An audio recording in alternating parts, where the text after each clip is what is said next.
Allez, c'est parti, dans cette mallette, on va découvrir ensemble une caméra endoscopique. Alors, une caméra endoscopique, c'est certainement le moyen le plus efficace d'explorer des zones qui sont trop étroites ou trop sombres.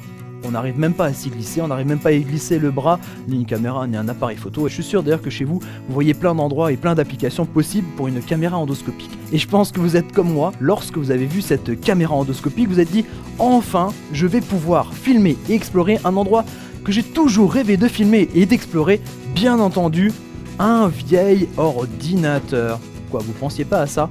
Allez, bon, ce que je vous propose de voir, c'est comment fonctionne cet appareil, les différentes fonctionnalités, et puis les outils qui sont avec cette mallette, tout ça dans la vidéo qui va suivre. Alors, elle ressemble à quoi cette caméra endoscopique? Alors, il y a deux principales parties. La première, c'est ici la poignée qui va permettre de contrôler la caméra avec un gros boîtier. Ce boîtier va contenir les piles puisque cet appareil fonctionne avec 4 piles AA, avec ici, vous voyez, un petit chariot pour pouvoir les installer. Et voilà, les piles sont dans ce boîtier. Devant, vous avez un écran d'une diagonale de 5,8 cm. Vous allez pouvoir visualiser les images. Et en bas, des boutons de contrôle qu'on va voir plus en détail par la suite. Et l'autre partie importante de cette caméra endoscopique, c'est cette partie flexible. Alors, elle a une longueur de 85 cm, ce qui est déjà pas mal. On peut le former et le déformer un petit peu comme on veut. Vous voyez, j'arrive à prendre des formes assez étranges. Et tout au bout de ce flexible de 85 cm, vous avez la caméra. C'est là le prolongement de votre œil. Imaginez, c'est comme si vous aviez l'œil au bout de ce flexible. Et là, on ne le voit pas encore, mais tout autour de la caméra, il y a de petites LED qui vont être fort pratiques puisque les endroits où on va aller ne sont pas forcément bien éclairés. Il faut donc maintenant associer ces deux parties, flexible caméra avec la poignée et boîtier écran.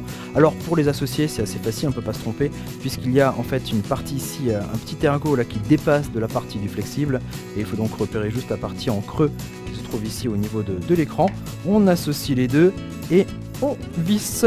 Alors on peut pas trop se tromper de sens pour visser, puisque vous avez une flèche qui vous indique la partie pour démonter, mais évidemment par déduction on trouve la partie qui nous permet donc de serrer l'ensemble. Alors à savoir aussi, c'est que cette partie ici qui va donc du flexible jusqu'au bout de la caméra, eh bien c'est une partie qui est étanche avec un indice de protection IP67 et qui va vous permettre bien sûr d'explorer les parties un peu humides, hein. Pas la peine d'avoir peur de mouiller cette partie là, il n'y a pas de souci, c'est prévu pour. Et pour la mise en marche, rien de plus simple, puisqu'ici à côté de l'écran, vous avez un bouton Power. J'appuie dessus, ça s'allume automatiquement et on voit directement l'image qui s'affiche à l'écran.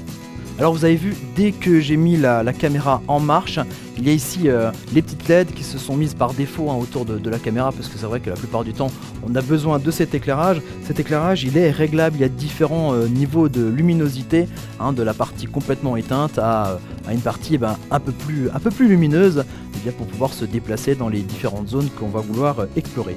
Autre moyen de gagner aussi un petit peu de réglage d'image, juste à côté de ce réglage de l'éclairage, vous avez ici, on va dire c'est plutôt la luminosité de l'écran, et là aussi vous allez pouvoir gagner en lisibilité lorsque vous allez vous balader dans de drôles d'endroits. Et c'est ce que je vous propose de faire. On va explorer ici ce vieil ordinateur, et donc pour ça, effectivement, il faut s'entraîner un petit peu, puisqu'on peut donc déplacer un peu, déformer ce flexible, et il faut aussi bien sûr trouver où est le haut et le dessous. Et pour ça, les choses sont bien faites, puisque troisième bouton de contrôle de ce boîtier, c'est une petite flèche qui tourne dans le sens inverse des aiguilles d'une montre, et lorsqu'on appuie dessus, ça change l'orientation de la caméra, et on retrouve forcément le meilleur moyen de pouvoir ici être dans le bon sens pour pouvoir se déplacer. Allez, on explore un petit peu notre ordinateur. Alors là, on est dedans, on voit qu'il y a déjà un petit peu d'informatique. Oh, il y a des câbles. On va essayer de contourner nos câbles. Et on peut un petit peu se balader. Pour aller voir le bas de l'ordinateur, je peux donner par exemple une inclinaison ici à mon flexible pour pouvoir le glisser là. Je repasse de nouveau à l'intérieur. Et là, je vois, je comprends mieux un petit peu pourquoi il y a une panne dans cet ordinateur, puisque au lieu d'être dehors, la souris a été mise dans l'ordinateur. En prenant un petit peu le coup de main, vous allez voir, vous allez vite prendre plaisir à découvrir comme ça des endroits un petit peu comme si vous étiez une souris ou un insecte à découvrir les choses. Mais on va encore aller plus loin, là on voit les choses, mais il y a aussi 3 petits outils qui sont fournis avec cette caméra endoscopique. Ils sont là les petits outils. Un premier outil, eh bien c'est un petit crochet. Le deuxième outil, c'est un petit miroir, ici le petit miroir.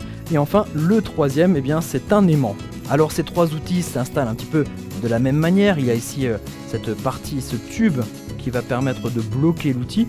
Il y a eh bien un endroit de la caméra ici, un petit trou dans lequel il faut glisser la partie de l'outil, cette partie-là, et on descend l'ensemble pour maintenir. C'est maintenant bien rigide, et lorsque vous regardez, là j'ai installé donc le crochet, et lorsque vous regardez maintenant votre image au niveau de votre poignet ici, eh bien vous voyez tout simplement le crochet au bout de votre caméra. Alors c'est vrai que c'est assez surprenant. On peut maintenant rentrer de nouveau dans l'ordinateur, et là, regardez, on trouve un trousseau de clés. On va essayer d'attraper. Alors on l'attrape pas toujours du premier coup. Alors vous me direz, comment est-ce qu'on a bien pu perdre ces clés dans un ordinateur? Eh bien c'est la grande question, c'est vrai. Eh bien c'est aussi bien pratique par exemple pour récupérer la bague dont on parlait tout à l'heure dans l'évier. Autre outil bien pratique, on va l'installer, c'est ici le miroir. Alors le miroir, ça ressemble un peu plus à ce que le miroir finalement que le dentiste utilise, et ça va vous permettre de pouvoir regarder dans des recoins presque inaccessibles à l'œil, et même inaccessibles à la caméra à première vue, puisque ce miroir va vous permettre de voir un petit peu ce qui se passe au-dessus. Au niveau de l'image, vous voyez que c'est un peu plus compliqué pour se diriger, puisqu'une partie de l'image est occupée par le miroir, l'autre par l'image de la caméra. Alors bien sûr, vous pouvez un petit peu changer l'angle du miroir pour pouvoir découvrir tout ça. Et puis bien sur le miroir, on peut découvrir comme ça des endroits un petit peu particuliers, comme je vous l'ai dit, comme un petit peu le miroir du dentiste. Enfin, le troisième outil, c'est l'aimant. Souvent on perd des objets ferreux dans des conduites ou autres. Et bien grâce à cet aimant, ça va vous permettre de récupérer. Je reviens encore une fois à la mécanique. Vous savez, le petit écrou, la petite vis qui ne devait pas tomber à cet endroit-là. Et bien là, pareil, regardez l'image, on voit très très bien notre aimant. Et bien ça va nous permettre de récupérer facilement, de bien viser l'ustensile, le clou ou le boulon qu'on va vouloir récupérer. On a notre outil et notre image, on peut suivre directement ce qui se passe. Alors vous verrez, on prend toujours plaisir comme ça à explorer des drôles d'endroits comme ça qu'on a l'habitude de connaître, mais qu'on le voit d'une manière totalement différente. Vous prendrez assez rapidement le coup de main. Alors bien sûr, il n'y a pas besoin de permis particulier pour conduire ce flexible. Par contre, vous avez vu, des fois il est nécessaire de lui donner un petit peu une forme, un coude pour atteindre les zones les plus inaccessibles.